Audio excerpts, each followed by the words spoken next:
You probably know how to use Google Maps to get around, find directions, find distances, etc. But did you know that you can make your own map?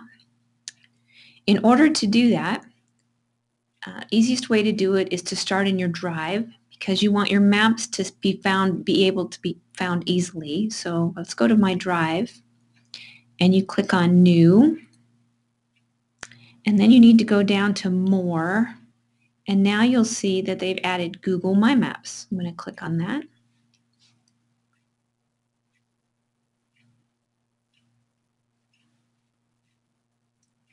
All right, the first thing I want to do is change the title of my map. So I'll just click on the title and change it to, let's say this is, I'm going to start my bucket list.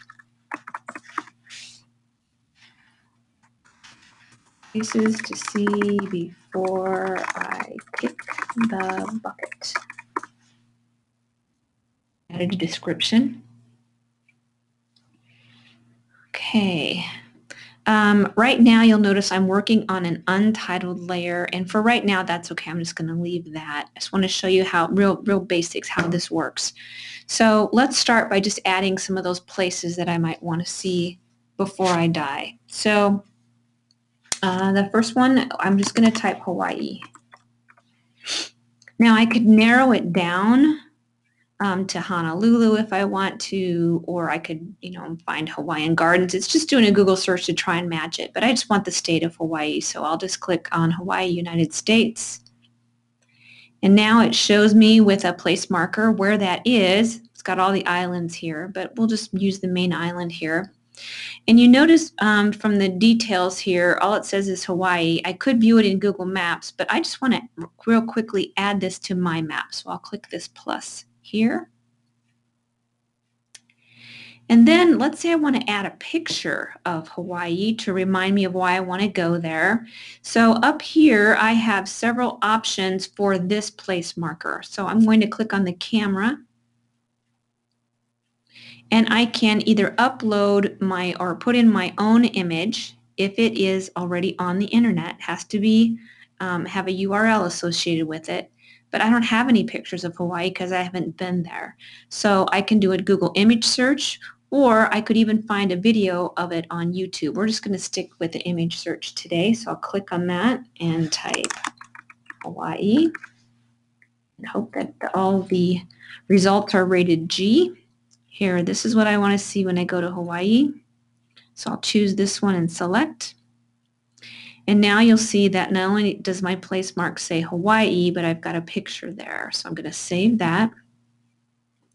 Now, what are some of the other options that I have here? The first one is the style, and that's the style of the place marker.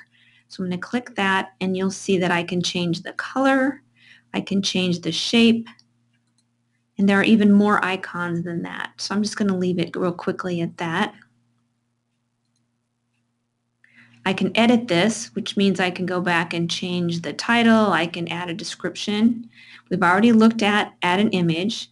Here I could get directions to here from home if I wanted to, or I can delete this marker altogether.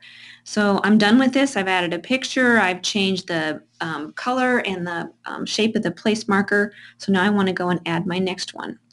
So the next ones, now that I've shown you how to add all the details, I'll just real quickly type those in. Go to the country of Ireland, add it to my map. Let's do the next one. Germany, and add that to my map. Somewhere more specific, like the Grand Canyon. Add it to my map. And what about the Great Barrier Reef in Australia? And I'll add that to my map.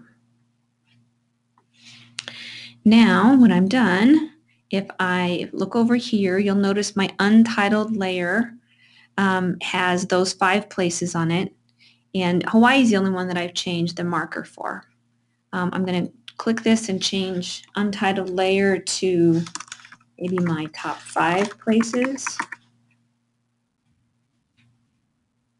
And then I'm going to zoom out and take a look at this as a whole. And now you'll notice that my markers are where they're supposed to be in the world. And that's just to get started with creating your own map.